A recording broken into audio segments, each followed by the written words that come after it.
So patients with influenza-like illness, they've been treated. Severe acute respiratory infections, they are being tested for this variant. So ये कुछ symptoms जो हैं of this new variant, they are visible. So should all India Judicial Service be created or not created? So यहाँ पे दो areas ही हम जो mainly discuss कर सकते हैं, creation के बाद क्या positives होंगे and क्या उसके थोड़े बहुत challenges हम बोल सकते हो सकते, pros and cons की बात कर सकते हैं. तो औशिक आप इस पे क्या बोलोगे? Should it be created or not?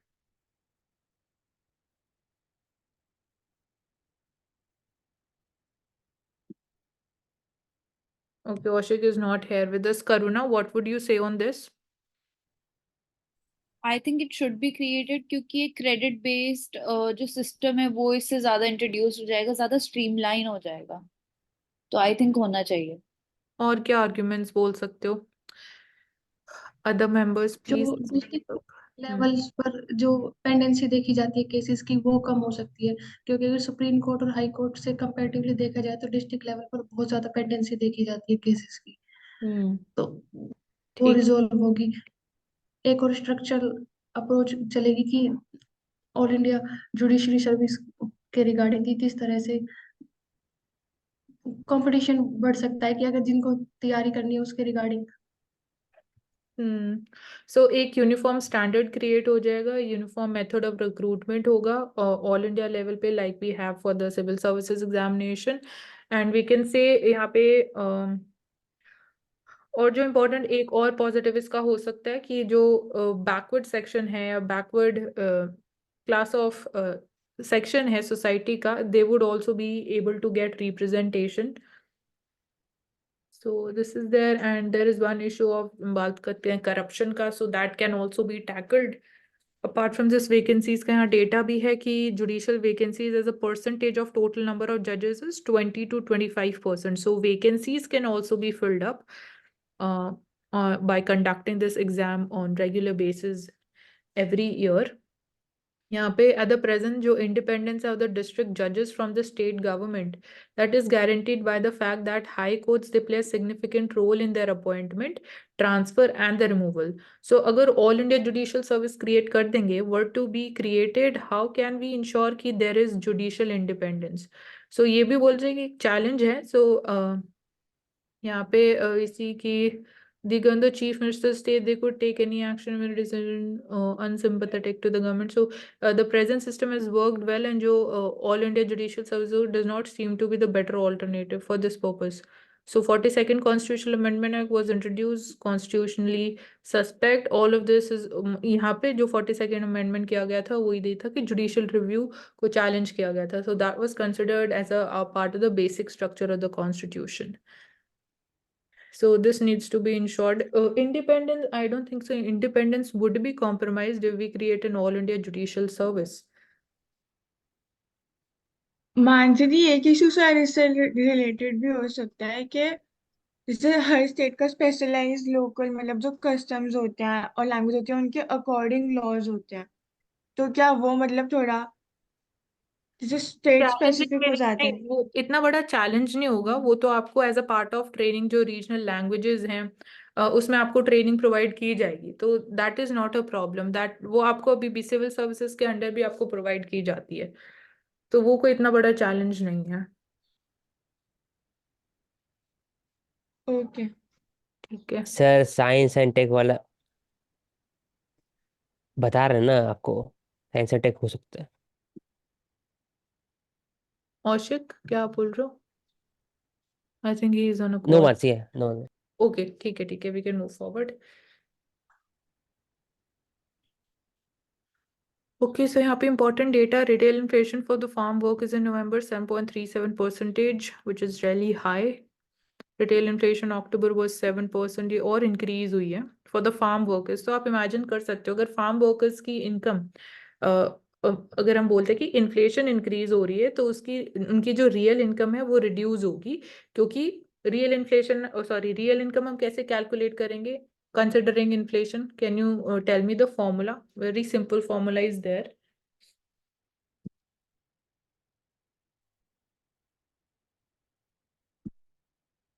Okay, real income हम कैलकुलेट करते हैं nominal income minus the inflation. तो इन्फ्लेशन अगर इंक्रीज हुई तो इसका मतलब रियल इनकम आपकी कम हो गई। रियल इनकम कम होने का मतलब ये है कि आपकी परचेजिंग पावर कम हो रही है। परचेजिंग पावर कम हो रही है तो उसका इम्पैक्ट होगा सबसे ज्यादा एफएमसीजी सेक्टर पे, fast moving consumer good sector पे, एंड वो डायरेक्टली इम्पैक्ट करेगा जो एफएमसीजी कंपनीज है। So can you give me example of FMCG companies in India?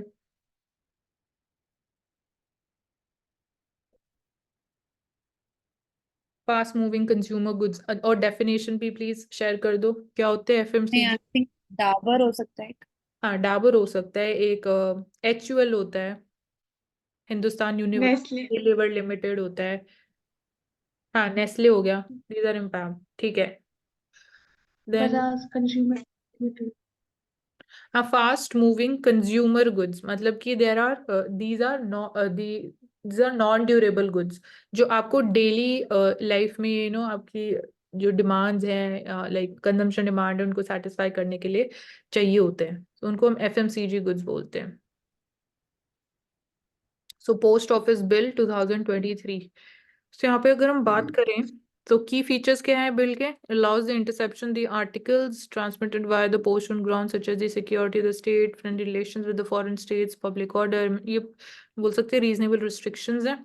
Officer in charge appointed by the union government is empowered to intercept open और detain any postal article on the aforementioned grounds.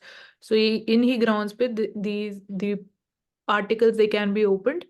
And apart from this, Union government by notification can also empower any officer of the post office to deliver a postal article suspect of containing any prohibited item to the customs authority. So the power lies in the hands of Union government. And exemptions की बात करें तो it exempts the post office from incurring any liability pertaining to its services, and specifically stipulates that no officer shall incur any liability unless the officer has acted fraudulently or willfully caused any loss. तो तभी liability consider की जाएगी, otherwise not. तो exemption, कुछ exemptions हैं and concerns क्या raise किए गए हैं. So the bill violates the fundamental right to privacy, ये बोला जा रहा है, right to privacy is a fundamental right and security is important. So यहाँ पे यही है, रीजनेबल रिस्ट्रिक्शंस है ये हर एक केस में. जब आपका मन किया आप तब इसको नहीं कर सकते हो कि जो पोस्ट के थ्रू आप जो भी चीज सेंड कर रहे हो, आर्टिकल सेंड कर रहे हो, लेटर सेंड कर रहे हो, तो ये नहीं बोल सकते कि it is violation of a fundamental right to privacy, क्योंकि ये इस फंडामेंटल राइट टू प्राइवेसी के पास भी कुछ हम बोलेंगे रीजनेबल रिस्ट्रिक्शंस हैं. So you can't compromise with all these areas.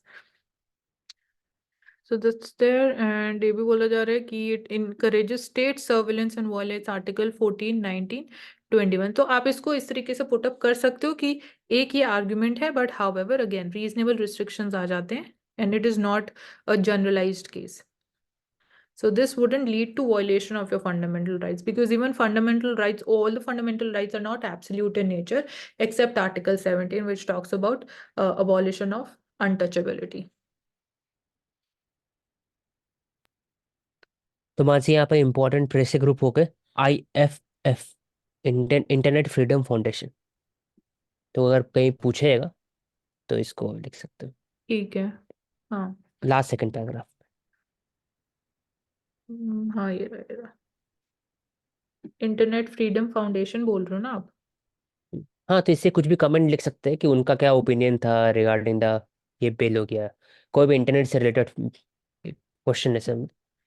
ठीक है. सुप्रीम कोर्ट रूलिंग्स क्या रही हैं तो एक बार ये भी ले लेते हैं. ये इंपॉर्टेंट जजमेंट्स हो जाएंगी. People's union of civil liberties case में 1996 का केस है. Constitutionality of section 5 of the telegraph act was challenged for permitting telephonic interception without any due process guarantees. So supreme court ने इसमें एक्नॉलेज किया कि जो टेलीफोन टैपिंग की जाती है, it infringed upon the fundamental right to privacy, created safeguard against की obviously उसको आर्बिट्रेरी तरीके से आप यूज नहीं कर सकते हो for the state surveillance. So it underscored that in absence of just and fair procedure, अगर नहीं follow किया जाएगा to regulate the powers of interception, it is not possible to safeguard the rights of the citizens also under Article 19 and Article 21. तो ये important judgement हो जाती है. तो यही बोला गया कि just and fair procedure follow होना चाहिए जब हम बात करते हैं फोन टैपिंग की, क्योंकि यहाँ पे आपको जो रीजंस है फोन टैपिंग वो जस्ट एंड फेयर होने चाहिए, plus you have to ensure कि the fundamental rights of citizens are not violated under article 19 and 21. And then this is case Puttaswamy judgment 2017. This is right to privacy judgment. This we know. This was upheld as a fundamental right. So right to privacy is a fundamental right under which article? 19 or 21?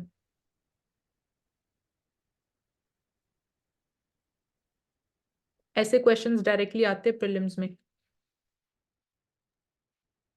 21 है, liberty के अंदर में आएगा ना। हाँ, it is yes article 21 के under. तो ऐसे हम बोलते हैं कि ये derived fundamental rights, it is derived, not clearly mentioned in article 21। Article 21 बोलता है राइट टू डिग्निफाइड लाइफ, तो डिग्निफाइड लाइफ का पार्ट है आपकी राइट टू प्राइवेसी।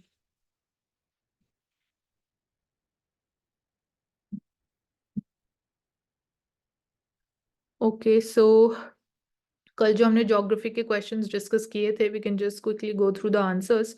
ये हमने, ठीक है, नॉर्थ पोल ही गेस किया था। If you observe the sun in the sky, यहाँ पे this is the name of this 8 figure path जो बनता है, एनालेमा, ठीक है। देन यहाँ पे डेट्स मेंशन्ड हैं। People in Antarctica celebrate mid winter day on this date. Mid winter day June 2021 को सेलिब्रेट किया जाता है अंटार्कटिका में। मिड विंटर्स होता है इस टाइम पीरियड के दौरान। मकर संक्रांति ये हमने ठीक है लोहड़ी की बात करी थी। एंड यहाँ पे this is the name of that museum, जो प्लेस आयरलैंड में है, new grains. And names this phenomena axial precession, also known as the precession of the equinoxes, जो पिक्चर हमने कल देखी थी यहाँ पे। This is axial precision is the name exactly. Okay, so आज के क्वेश्चंस ले लेते हैं। 1996 में tensions between the minority ethnic groups fled in Africa. 1996 में with over 8 lakh people from one minority group killed in 100 days, is this genocide is considered as one of the worst violations of human rights globally. What are we talking of? So 1996 ethnic riots in Africa. Rwanda genocide. Okay, Ravanda genocide, ठीक है। We can share the exact location of this country. Then, who is known as the father of Declaration of Human Rights? Father of Declaration of Human Rights.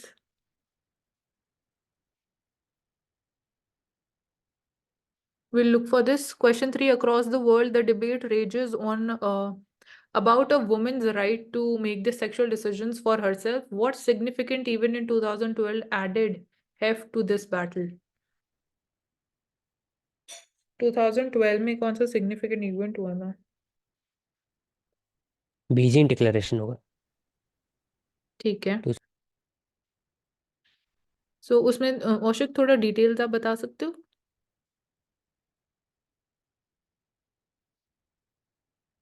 Beijing declaration की। So UN Declaration of the Human Rights, besides making the first ever pitch for the fundamental rights to be universally protected, also set a world record in 1999. What was this record about?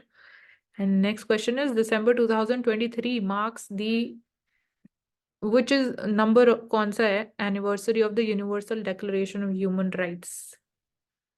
So when did we have this Universal Declaration of Human Rights? We need to know the exact year. What is, 1940, sorry Prerna, can you repeat? 1948. 1948. Okay, ठीक है. So what is this object in this frame? What is its connection with human rights? Okay, so पहले identify करना ये object है क्या? It is related to human rights also.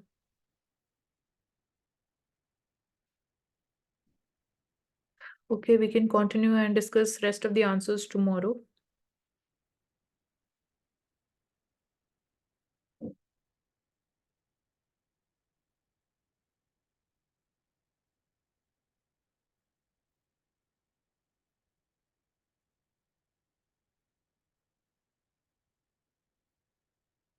In progress.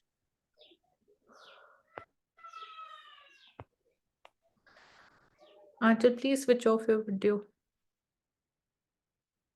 So we've been talking about the important role of opposition in democracy. So we'll make India bloc an effective force against BJPs. Concerns इनके यही है कि हमने यहाँ पे ये भी बात करी थी भारत जोड़ो यात्रा 2.0 soon this would be starting. But इसका क्या मतलब आउटकम्स की अगर हम बात करें या कॉस्ट बेनिफिट की यहाँ पे बात करें तो that is like not in so much of favour. Cost ज्यादा है, बेनिफिट्स उसके रेयरली एक या दो कोई बेनिफिट होगा. एंड इंडिया ब्लॉक के भी डिफरेंसेस हैं विद इन दिस ओवरऑल जो ऑपोजिशन वो बनाने की कोशिश कर रहे हैं. तो let's hope for the best कि दिस गोज सक्सेसफुल. सो यहाँ पे यही बोला जाए सी इंटरनल डिफरेंसेस के ऊपर मायावती ने इंडिया ब्लॉक को बोला don't make unnecessary comments.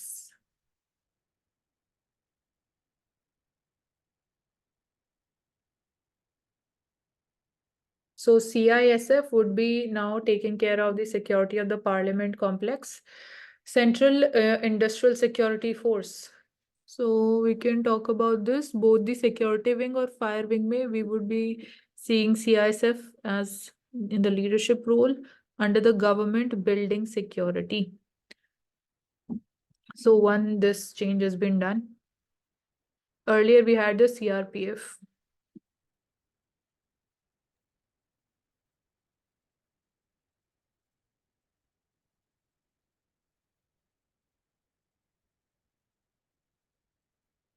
So India receives price bids for 26 Rafale jets and 3 submarines. So we have set up a committee to benchmark the submarine deal, after which the commercial bid will be opened up. So Scorpion class conventional submarines, Rafale M carrier-based fighters. Important Dassault है इसमें Hmm. बस. Dassault aviation. 4.5 generation है. Hmm. Integrated combat system. Keyword खत्म. ठीक है. Indigenous systems होंगे ये. सो ये भी एक इम्पॉर्टेंट एरिया है. Bharat electronics limited is an important manufacturer in collaboration with the French suppliers. Dassault Aviation is the French supplier. तो ये हमने कल बात करी थी इन शॉर्ट कि इलेक्शन कमीशन ऑफ इंडिया ने बोला don't use derogatory terms for the persons with disabilities. So not use terms like ableist, like terms like dumb, deaf and lame in the political discourse. तो ये terms use नहीं की जानी चाहिए. हमने बात भी करी थी कि ऐसा क्यों नहीं होना चाहिए.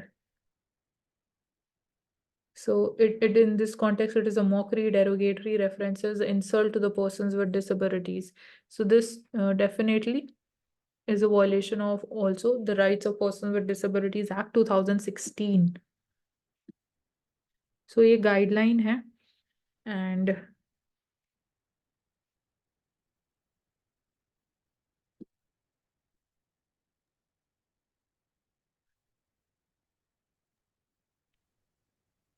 so WHO pre-qualifies a malaria vaccine by the Serum Institute. To WHO R21 is the vaccine, name of the vaccine.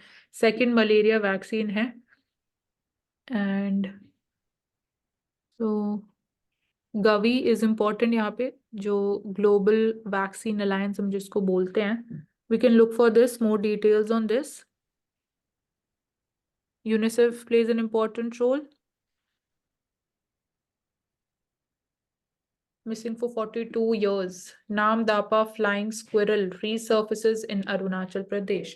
So Nam Dapa is located in the state of Arunachal Pradesh. Arboreal mammal, it shares the habitat with similar red giant flying squirrel for which it could have been mistaken. So this is the Nam Dapa flying squirrel. So this is the scientific name. It was last described in 1981 based on a single individual found in this Namdapa Tiger Reserve in Arunachal Pradesh, Changlang district. So this is a तो map. Important है इसमें Hmm. कि flying squirrel it is critically endangered IUCN के अंदर में. Hmm. Apart from that other species which is known for critically endangered species जो नाम duffer national park के अंदर में, वो है होलॉक गिबॉन्स एप स्पीसी, ये हाँ भी क्रिटिकली इंडेंजर है। हाँ, हुलॉक गिब्बन्स हमें इंडिया में आई थिंक सिर्फ नॉर्थ ईस्ट में ही मिलते हैं, राइट? या हाँ, हाँ। Critical endanger not species, not एक ही जगह मिलेगा, कम जगह हम्म मिलेगा। हम्म जितना डेंजर होगा उतना एंडेमिक होगा, उतना एक ही जगह मिलेगा। एंड रिगार्डिंग अदर्स कि वो ऐसा जगह है नाम डफा जहाँ पर टाइगर भी मिलता है, स्नो लेपर्ड भी है, लेपर्ड भी है और क्लाउडेड लेपर्ड भी है। तो हम्म क्लाउडेड, स्नो, लेपर्ड और टाइगर एक जगह मिलता है, वैसा और का जगह नहीं है कि स्नो भी मिलेगा, क्लाउड भी मिलेगा, क्लाउडेड लेपर्ड भी मिलेगा, लेपर्ड भी मिलेगा एक जगह। हम्म। तो नाम हाँ, डफा अकेला है। क्या इम्पोर्टेंट पॉइंट है। हाँ, लिखा भी important for the conservation both tiger reserve and other wild life species which are found there. The disposal rate is more than the registration the cases. So this is important development कि disposal of the cases जो उनका rate है वो ज़्यादा है rather than जितने cases register हो रहे हैं, तो will be soon able to जो pendency of the cases एक issue है, we hope कि that no longer remains an issue in the near future. Rating firms' biases raise the developing nation's funding cost. So, as we were taking up this topic yesterday in detail in the GS3 economy series video, credit rating agencies हमने बात करी थी कि issuer page model हम India में follow करते हैं। Issuer पे मतलब कि जो कंपनी इशू कर रही है एक मॉनेटरी इंस्ट्रूमेंट, वो ही पे करेंगे टू दीज रेटिंग एजेंसीज, तो इसकी वजह से बायस हो सकती है। सो ओवरऑल डेवलपिंग कंट्री को इसकी वजह से नेगेटिव इम्पैक्ट फेस करने को पड़ सकता है, वो है फंडिंग कॉस्ट में। तो क्योंकि कहीं ना कहीं जो रेटिंग्स है वो इन्फ्लुएंस करती है फंडिंग कॉस्ट को, क्योंकि वो भी एक इंडिकेटर ही होता है कि इंस्ट्रूमेंट की परफॉर्मेंस या क्रेडिट वर्दीनेस की जब हम बात करते हैं। So the CEA moods urgent reforms in the sovereign credit rating methodology, cites की इंडिया की जो रेटिंग है they are being static at BBB minus despite the economy's rise to the 5th largest economy. So ये एक OPEC methodologies जो हम follow कर रहे हैं, this needs to be transparent, merit based और ऑब्जेक्टिव होनी चाहिए। एंड एग्जाम्पल्स भी हमने कवर करे थे। सो दीज आर वर्ल्ड की जो एग्जाम्पल्स हम बात करें क्रेडिट रेटिंग एजेंसीज की, Fitch, Moody's and Standards and Poor's, these are significantly relied on the qualitative variable होते हैं। So credit ratings are qualitative variables to capture countries' willingness to pay, while assigning sovereign ratings to the countries like India, thus raising their borrowing cost. So जितनी कम rating रहेगी उतनी ज्यादा हमारी borrowing cost रहेगी, क्योंकि उसका बहुत बड़ा इन्फ्लुएंस रहता है। सो यही सबसे बड़ा यहाँ पे कंसर्न है। एंड लास्ट 15 साल से हमारी रेटिंग इतनी ही चल रही है, despite economy climbing from 12th largest in 2008 to 5th largest in 2023। So इतनी इम्प्रूवमेंट के बाद भी हमारी रेटिंग इतनी है, तो दिस रेजेस कंसर्न्स की जो मेथडोलॉजी है रेटिंग की, that is opaque.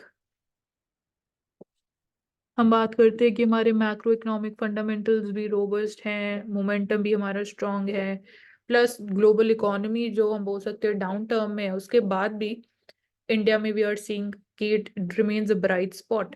The bandwagon effect, exactly we'll have to look this specifically, क्योंकि दो इफेक्ट होते हैं, bandwagon effect और एक होता है snob effect. So the significant presence of qualitative factors in rating methodologies gave rise to the bandwagon effects and cognitive biases reflected in various studies. So I'll just confirm कि bandwagon effect क्या होता है।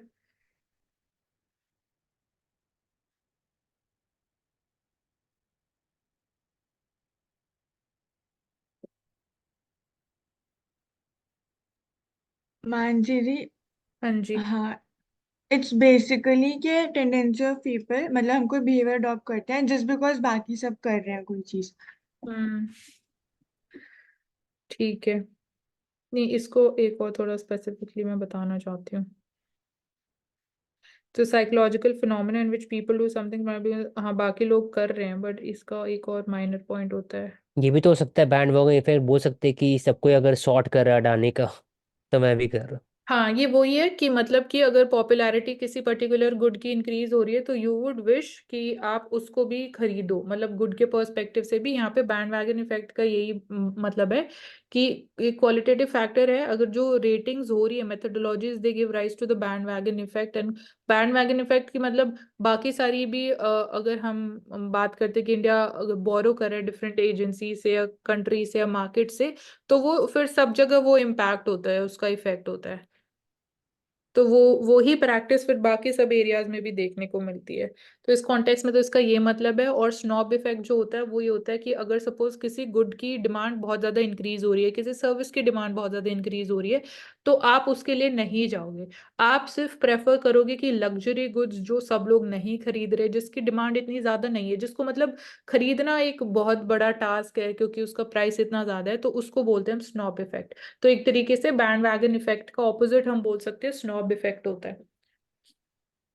तो ये important areas हो गए। मानसी जी, इस knob वाले में इनवर्स रिलेशन बता रखा है, बट इसमें ये भी स्पेसिफाई कर रखा है individuals of a higher level income और लोअर लेवल हम्म, इनकम, इनके हाँ, कंपैरिजन में एक्सप्लेन करना। इसमें यही है कि जैसे मैंने बोला, अगर सपोज जो कोई पर्टिकुलर एक लो इनकम सोसाइटी है या मिडिल इनकम क्लास की हम बात करते हैं, तो अगर वो किसी पर्टिकुलर गुड के लिए पहले उसकी डिमांड इतनी ज्यादा नहीं थी, बट सपोज करो उसकी डिमांड अब इंक्रीज होने लगी, तो जो हाई नेट वर्थ इंडिविजुअल्स तो बहुत ज्यादा बड़ा हो जाएगा, बट जो रिचर क्लास है वो उस गुड को फिर नहीं खरीदेगी, क्योंकि वो बाकी सब लोग भी उसको खरीद रहे हैं, उसकी डिमांड फिर बहुत ज्यादा इंक्रीज हो रही है।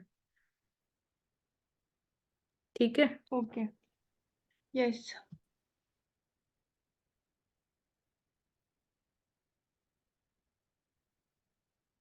तो सेल्फ रेगुलेटरी ऑर्गेनाइजेशंस के लिए आरबीआई ने कुछ ड्राफ्ट फ्रेमवर्क रिलीज किया है, गाइडलाइंस, एंड या एप्लीकेबल होगा सभी के लिए फॉर द रेगुलेटेड एंटिटीज। तो अभी सेल्फ रेगुलेटरी ऑर्गेनाइजेशंस कौन कौन सी हैं ये हम देख सकते हैं।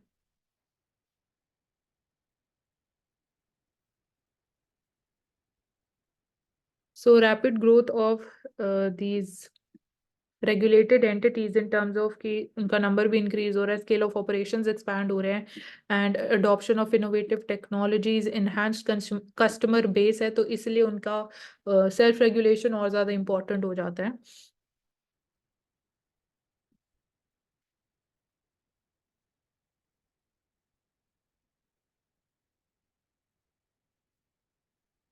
सो बैटरी रिसाइकलिंग एक इम्पॉर्टेंट एरिया है। जब हम वेस्ट डिस्पोजल की बात करते हैं या इलेक्ट्रॉनिक वेस्ट की बात करते हैं for electric vehicles, so Mahindra and Mahindra mobility arm partners with Attero, so they would be going ahead with the recycling of the batteries जो हम इलेक्ट्रिक व्हीकल्स में यूज करते हैं। सो एक हमने बात करी थी लिथियम आयन बैटरीज, एक ये इम्पोर्टेंट है। एंड एक और हमने औषध डिस्कस करी थी, I think sodium, I am हाँ, not, sodium ion. Sodium ion. Sodium ion इसको यूज इसलिए बोल रहे थे क्योंकि sodium is easily available, affordable है, उसको हाँ, एक्सट्रैक्ट जल्दी कर सकते हैं as compare to lithium ion. Lithium ion means we have to extract lithium from the mines, तो वो एक तरह सस्टेनेबल नहीं है लॉन्ग टर्म के। हाँ, वो एक्सपेंसिव तो भी ज्यादा ऑल्टरनेटिव फॉर्म ऑफ बैटरीज हो रहे धीरे धीरे, इट विल टेक टाइम। है। हम्म।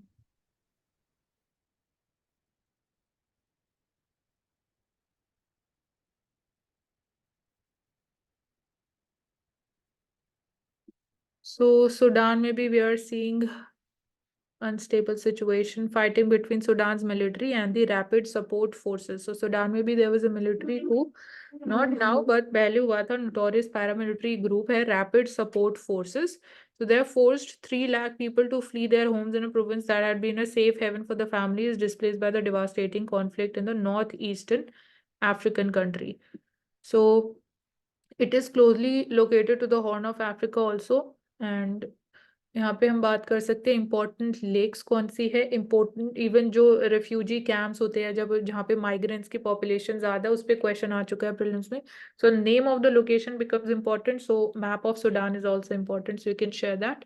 और इम्पोर्टेंट रिवर्स कौन सी पास करती है। Intercontinental ballistic missiles, north Korea सबसे ज्यादा न्यूज में इसी के रिगार्डिंग रहता है। So North Korea Kim again threatens to launch nuclear strike on rival. So ये time to time threats issue करते हैं, but I think इसको मतलब बोलना easy है but इसको करना बहुत difficult है. So Israel bombs more Gaza targets as envoy seeks truce. So बात ही हो रही थी कि मतलब ट्रूस होना चाहिए, ह्यूमैनिटेरियन एड प्रोवाइड होना चाहिए, ह्यूमन राइट्स वायलेशन इतनी ज्यादा हो रही है, but Israel is not stopping. यहाँ पे हमने यूएनएससी रिफॉर्म्स की भी बात करी. वीटो पावर्स का पर्सनल इंटरेस्ट फर्दर करने के लिए ज्यादा यूज किया जाता है, and representation of the countries of global south becomes important in United Nations. And the role of west specifically इस वॉर के बाद जो हमने बात भी करी थी कि वेस्ट लेड ग्लोबल ऑर्डर में डिक्लाइन हो रहा है, because the countries they are losing faith and trust in the policies of the western world.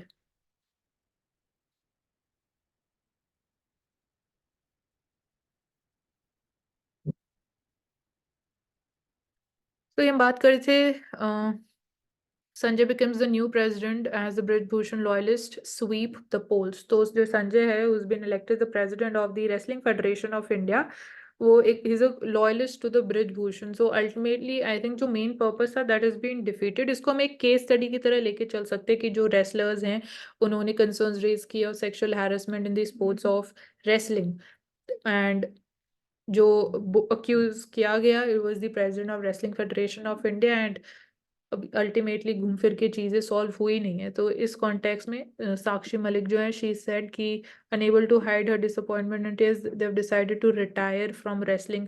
तो ये क्या मैसेज भेज रहा है ओवरऑल सोसाइटी में, और पॉलिटिकल क्लास का अगेन इंटरवेंशन. स्टिल बोलना कि इंडिपेंडेंटली तो अभी भी वी कांट से कि 100% सेटिस्फाइड है with this decision, and overall society में भी मानसी, हाँ इसमें बात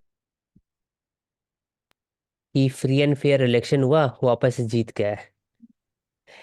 तो हाँ बात इसमें बोल सकते हैं कि हम्म, इलेक्शन हुआ और फिर वो जीत करके आ गए. तो इसमें खत्म हो गई एक तरह से इस पर बात. हाँ वही है ना. दिस इज डेमोक्रेसी, ये बात हो गया ना.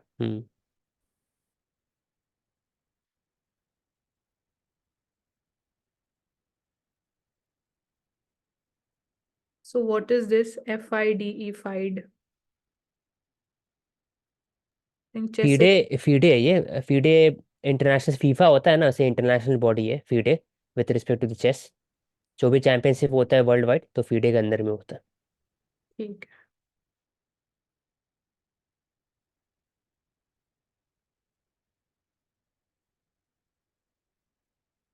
JN.1 emerges as a variant of interest. Time to evaluate the preparedness. तो हम बात कर रहे हैं हेल्थ केयर प्रिपेयर्डनेस की, जो बेसिक इंफ्रास्ट्रक्चर है, क्रिटिकल इंफ्रास्ट्रक्चर है, उसके रिक्वायरमेंट, एंड अगर अगेन वही डिमांड अगर उसकी बहुत ज़्यादा इंक्रीज हो जाती है, जैसे कोविड-19 की सेकेंड वेव में देखने को मिला था, तो are we really prepare to handle that kind of situation और not.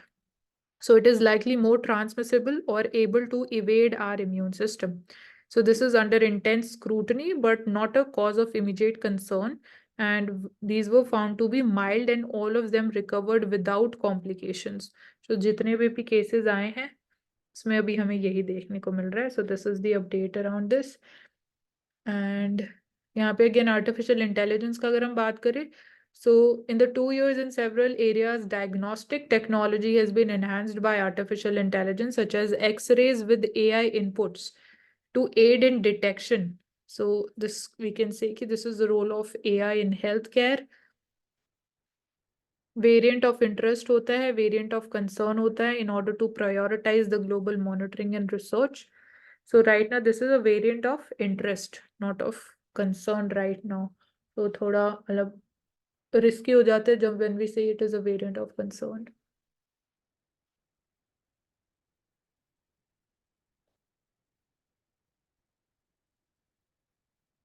Okay, now we can move to the next newspaper. Indian Express, so we'll just quickly go through this. So militancy is still a problem in this the Union Territory of Jammu and Kashmir. So this becomes an important area of internal security. And Rajouri district में सबसे ज़्यादा ऐसे incidences देखने को मिलते हैं, Rajouri and Poonch. So untold story in Punjab's drug crisis, steady uptick in the number of women booked. So now we are seeing that more women are also getting addicted to drugs. So over 10% of the NDPS FIRs have women accused. Impact is the trail of broken families की वजह से ज़्यादा देखा जा रहा है कि women are getting drug addicted. So ये भी एक हम बोल सकते हैं कि social phenomena है, specifically in the state of Punjab, women in the Punjab's drug net. FI registered against the woman. So these are the areas: Malwa, then Puad, Doaba and Majha. Region-wise cases.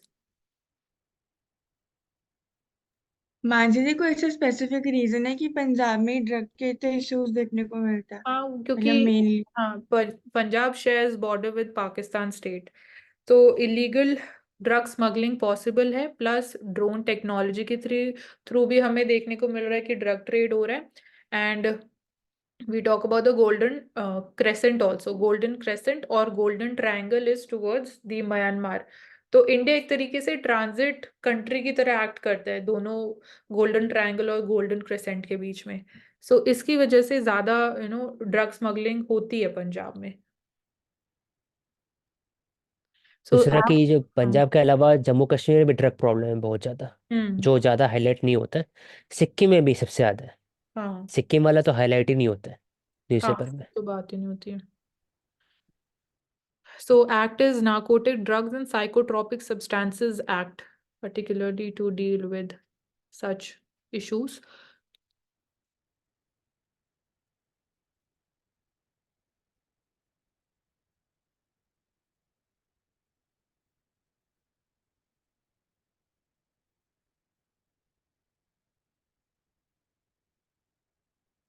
So Saras Ajivika, New Town Mela Ground.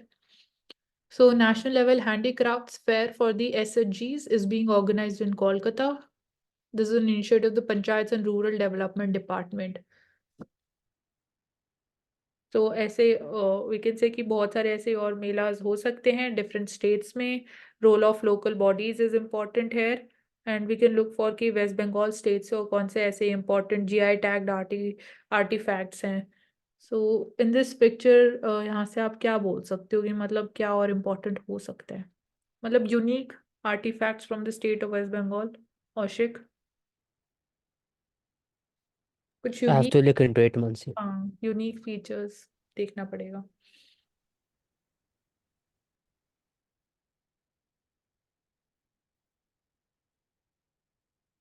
So UP government issues order to restart the stalled projects. Real estate sector की बात हो रही है. 2 years, 0 period for the builders registry when 25% dues they are paid. So 0 period for the builders क्या actually यहाँ पे leverage कुछ provide किया जा रहा है. So a 0 period of 2 years in view of COVID-19 pandemic and free extension of 3 years to complete the stalled projects have also been green lighted in the recent order.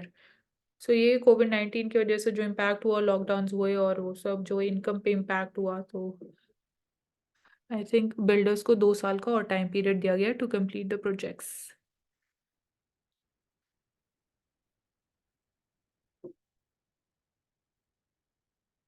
So ILI और SARI क्या है COVID-19 context में? It is influenza like illnesses and severe acute respiratory illness. So COVID-19 impact करता है हमारे respiratory system पे, उसकी वजह से ब्रीदिंग प्रॉब्लम्स फेस करने को मिलती है.